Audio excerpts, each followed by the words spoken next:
12 जून को भीषण गर्मी से बचने के लिए मैंने फैसला लिख लिया। हम दोनों में फैसला हो गया, लेकिन महिला थाने ने फैसले को लागू नहीं कराया।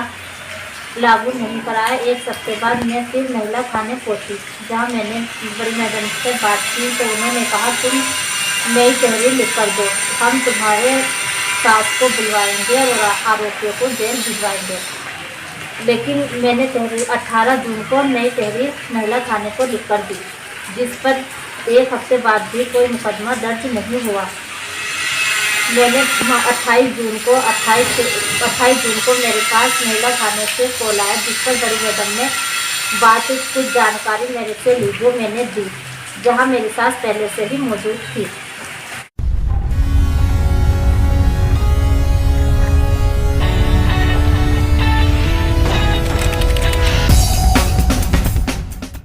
महिला सशक्तिकरण के ढोल की असल तस्वीरें लगातार देखने को मिल रही हैं। वे चाहे हाथरस की मनीषा वाल्मीकि के रूप में हो या मणिपुर और कठुआ की शक्ल में हो। महिला सशक्तिकरण की हकीकत की ताज़ा तस्वीर यूपी के बिजनौर से सामने आई है। महिला थाने से कप्तान और डीजीपी तक कोई भी महिला की गुहार सुनने को तैयार नहीं है। बिजनौर के थाना कीरतपुर के गांव खोखरा तालाब की महिला की शादी बिजनौर के थाना नजीबाबाद के गांव गढ़मलपुर के मोहम्मद रहमान से हुई थी।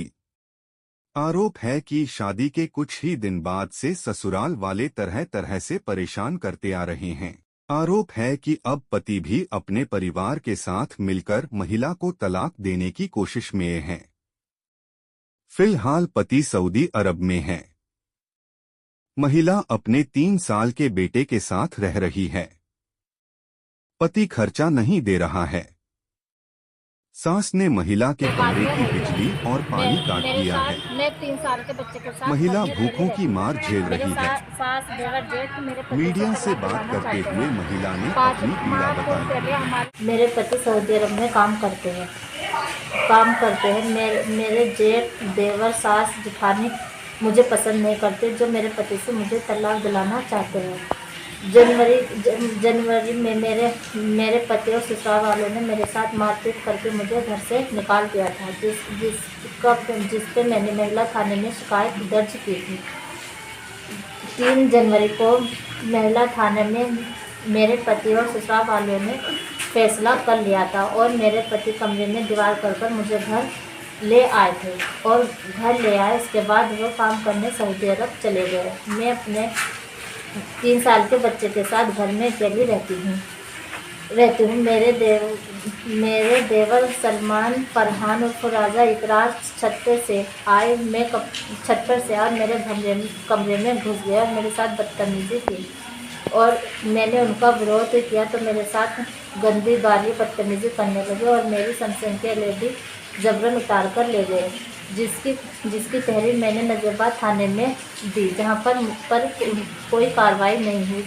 उसके फिर मेरी सास जेठानी तूने हमारे बच्चों के खिलाफ रिपोर्ट की है, कार्रवाई की है, हम तुझे नहीं छोड़ेंगे, जान से मार देंगे। मेरे घर में घुसकर मेरे साथ मारपीट, जेठानी शहनाज, सास चंदा ने मेरे साथ मारपीट की और मेरे बिजली पानी भी काट दिया,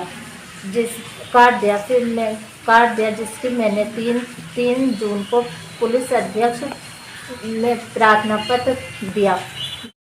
12 जून को भीषण गर्मी से बचने के लिए मैंने फैसला लिख लिया। हम दोनों में फैसला हो गया, लेकिन महिला थाने ने फैसले को लागू नहीं कराया। एक हफ्ते बाद मैं फिर महिला थाने पहुंची, जहां मैंने बड़ी मैडम से बात की तो उन्होंने कहा तुम नई तहरीर लिख कर दो, हम तुम्हारे सास को बुलवाएंगे और आरोपियों को जेल भिजवाएंगे। लेकिन मैंने 18 जून को नई तहरीर महिला थाने को लिख कर दी, जिस पर एक हफ्ते बाद भी कोई मुकदमा दर्ज नहीं हुआ। मैंने 28 जून को मेरे पास महिला थाने से कॉल आया, जिस पर बड़ी मैडम ने कुछ जानकारी मेरे से ली, जो मैंने दी, जहां मेरी सास पहले से ही मौजूद थी। 28 तारीख में ही मेरी सास ने मेरे खिलाफ और मेरे परिवार के खिलाफ एक झूठा मुकदमा कोर्ट में डाला है, जिसकी 12 जून की घटना बस स्टैंड की दर्शाई गई है, जबकि 12 जून को हम दोनों मैं और मेरी सास महिला थाने में मौजूद थे।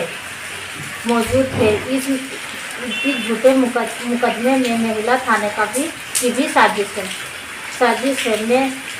मैं मुख्यमंत्री आयोग से और लखनऊ से गुहार लगाती हूँ कि मुझे इंसाफ दिलाया जाए। इन लोगों से मुझे जान का भी खतरा है।